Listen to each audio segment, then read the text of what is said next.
жетүү улуу максат. Ал үчүн аракет керек.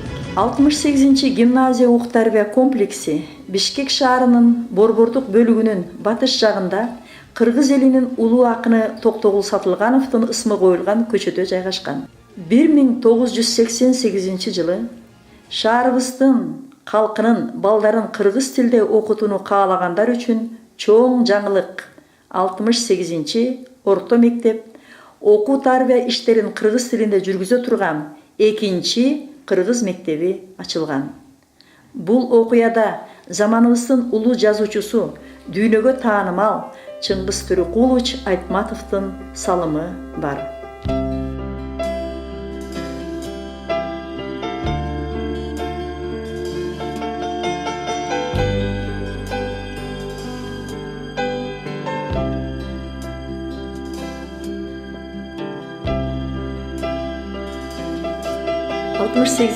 Гимназия ук-тарбия комплексинин миссиясы жогорку интеллектуалдуу билимдин терең негиздерине ээ болгон, маданияттуу, нравалык баалуулукка тарбияланган, чет тилдер жана компьютердик билимдердин жогорку деңгээлде өздөштүргөн, ички дүйнөсү бай, ак ниеттүү, адамгерчиликтүү, заманбап, атаандаштыкка туруктуу, жаш муундарга сапаттуу билим, жогорку ыймандык тарбия берүү системасын түзүү жана натыйжалуу тажрыйбада колдонуу.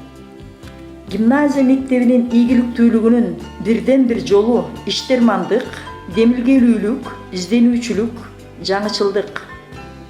Гимназияда таанып билүү жөндөмүн, компетенттүүлүгүн эң жогорку деңгээлде калыптандыруу максатында ар түрдүү деңгээлдеги көп тармактуу билим алууга негиз түзүү менен тарбиялап келебиз.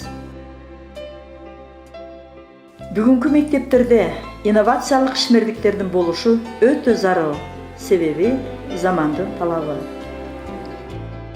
Кыргыз Республикасынын Билим берүү министрлиги тарабынан инновациялык мектеп статусунун сертификаты биздин мектепке 2014 жылы тапшырылган.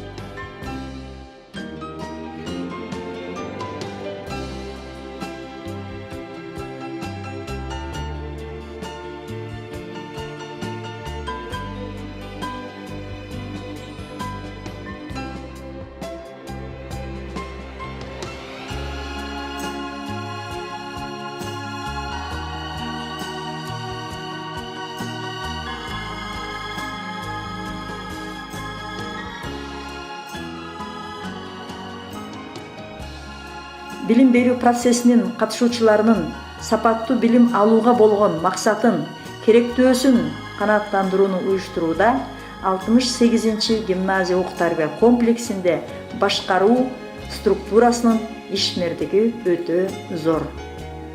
Биздин мектеп бүгүнкү күндө ата-энелер тарабынан эң жогорку суроо талапка ээ болгон мектепке айланды.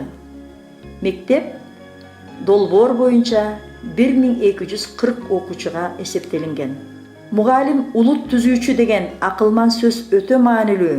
Мугалимдердин ишмердиги кылымдар бою калыптанып келсе да, өнүгүүнүн ар бир этабында кандайдыр бир жаңылыктар киргизилип, окутуунун шарты өзгөрүлүп, билим берүүнүн деңгээли жана сапаты жогорулоодо. Инновация мектептеги башкаруунун стратегиясына жана жаңылыкты тажрыйбасына киргизүүгө кызыккан мугалимдердин деңгээлине жана санына байланыштуу.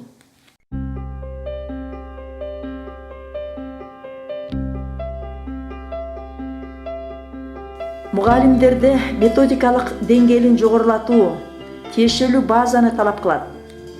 Методикалык кабинетте жаш адистер үйрөнөм деп аракеттенген мугалимдер үчүн терең мазмундагы методикалык колдонмолор, инновациялык педагогикалык технологиялар боюнча идеялар банкы топтолгон.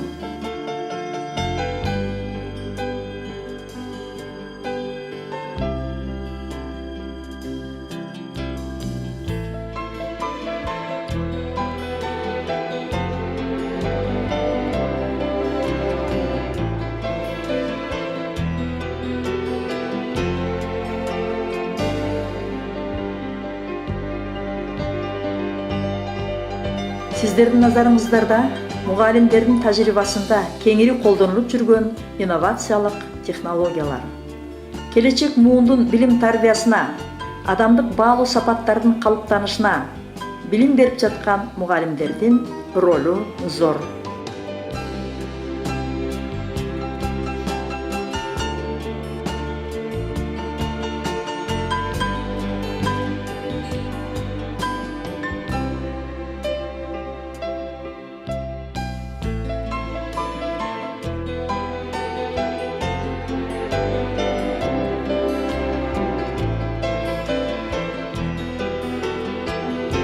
Инновациялык педагогикалык ишмердик бул инновациялык билим берүү программаларын иштеп чыгуу жана тажрыйбада педагогикалык технологияларды колдонуу жана аны ишке ашыруу ишмердиги болуп саналат.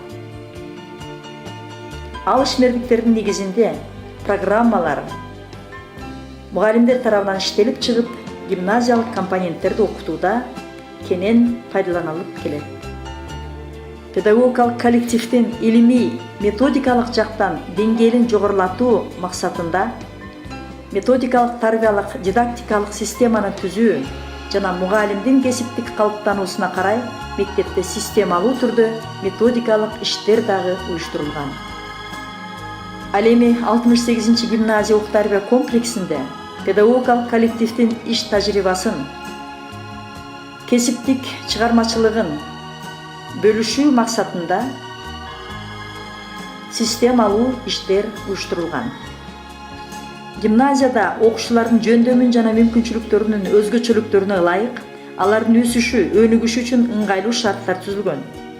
Билим берүү процессин модификациялоонун негизинде гимназисттерди тез өзгөрүлгөн турмушка ылайыкташтырууга, татаал социалдык шартка даярдоо, адаптациялоо, жеке жоопкерчиликке үйрөтүү, интенсивдүү өзгөрүлгөн шартта социалдык мобилдүүлүктү калыптандырууга багытталган. Педагогикалык коллективдин ишинин жыйынтыгы катары мектептин ийгиликтери, окуучулардын билим сапаты деп белгилөөгө болот.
Ляны басабыз, баарыбыз бирдей тегишет. Ляны кайсы?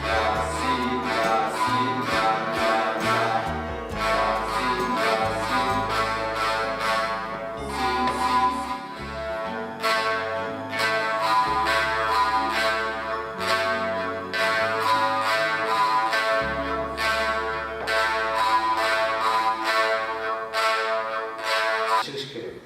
Бізде бір дүйнө деген ушул ийримде силер Уркашты.